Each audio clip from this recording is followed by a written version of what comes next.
Welcome students. आज हम बात करेंगे मास और वेट की। मास और वेट में क्या डिफरेंस है ये हम अच्छी तरह से समझेंगे। तो चलिए सबसे पहले बात करते हैं मास की। मास क्या होता है? मास किसी भी बॉडी में मौजूद मैटर की टोटल क्वांटिटी है। इसका अर्थ है कोई भी ऑब्जेक्ट जिस भी चीज़ से मिलकर बना होता है उस चीज़ की क्वांटिटी मास कहलाती है। जैसे हम ह्यूमन बॉडी की बात करें तो ह्यूमन बॉडी में क्या क्या होता है?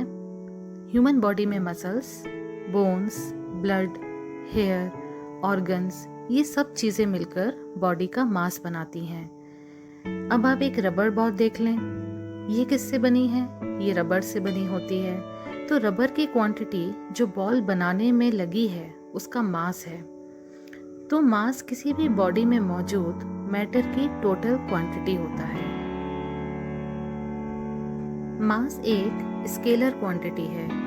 इसका अर्थ है कि इसमें सिर्फ मैग्नीट्यूड होता है, ये डायरेक्शन पर निर्भर नहीं करता है। मास की एसआई यूनिट किलोग्राम है। तो जब हम किसी ऑब्जेक्ट का मास बताते हैं तो उसमें एक मैग्नीट्यूड होता है और एक यूनिट होती है। जैसे 5 किलोग्राम शुगर, यहाँ 5 मास का मैग्नीट्यूड है और किलोग्राम उसकी यूनिट। मास हमेशा कांस्टेंट होता है। इट मीन्स एक जगह से दूसरी जगह जाने पर मास कभी चेंज नहीं होता है।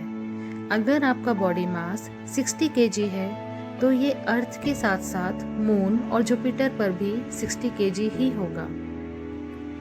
किसी भी बॉडी का मास कभी ज़ीरो नहीं होता, क्योंकि अगर किसी बॉडी का मास ज़ीरो है तो इसका अर्थ है कि उसमें कुछ मैटर है ही नहीं।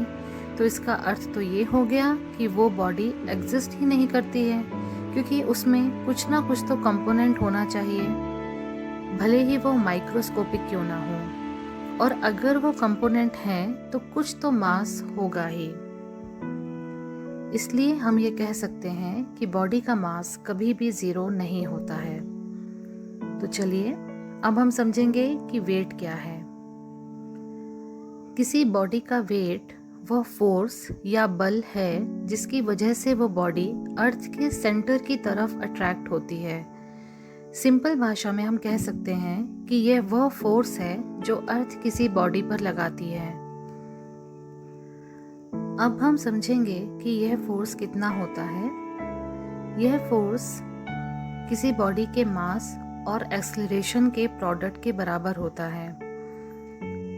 F = m × a। बच्चों, आप ये जानते हैं कि जब हम ग्रेविटी की वजह से एक्सेलरेशन की बात करते हैं तो हम a की जगह g यानी ग्रेविटी लेते हैं। तो ये वह फोर्स है जो अर्थ किसी ऑब्जेक्ट पर लगाती है। यही फोर्स वेट के बराबर होता है। F = m × g = W। W means weight. Weight की एसआई यूनिट न्यूटन होती है। आपको मालूम है कि फोर्स की यूनिट भी न्यूटन है।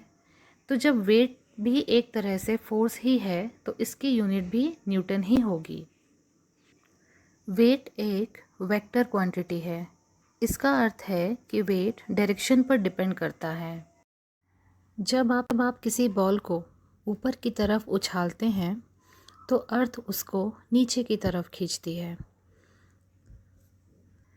अर्थ का खिंचाव हमेशा नीचे की तरफ होता है और इस डायरेक्शन की वजह से वेट एक वेक्टर क्वांटिटी है। वेट ग्रेविटी पर डिपेंड करता है। अब आप देखिए, अर्थ की ग्रेविटी सभी सरफेसेस पर अलग अलग होती है। यह पोल्स पर मैक्सिमम होती है और इक्वेटर पर मिनिमम। तो अगर हम यह बोलें कि आपका वेट इक्वेटर पर अलग और पोल्स पर अलग होगा तो यह गलत नहीं है। अर्थ के अलग अलग सरफेसेस पर हमारा वेट अलग अलग आएगा। क्या आप जानते हैं कि अगर अर्थ पर आपका वेट 60 kg है तो मून पर यही वेट 10 kg होगा, क्योंकि मून की ग्रेविटी अर्थ से 6 टाइम्स कम है ना मज़े की बात। चलिए अब वीडियो के एंड में दी गई स्लाइड्स को नोट करना मत भूलिए। बच्चों, अगर आपको इस टॉपिक पे और भी वीडियोस देखने हैं या अलग अलग टॉपिक्स अलग अलग सब्जेक्ट्स पे और वीडियोस देखने हैं तो इस वीडियो को लाइक ज़रूर कीजिए और हमारे चैनल को सब्सक्राइब कीजिए।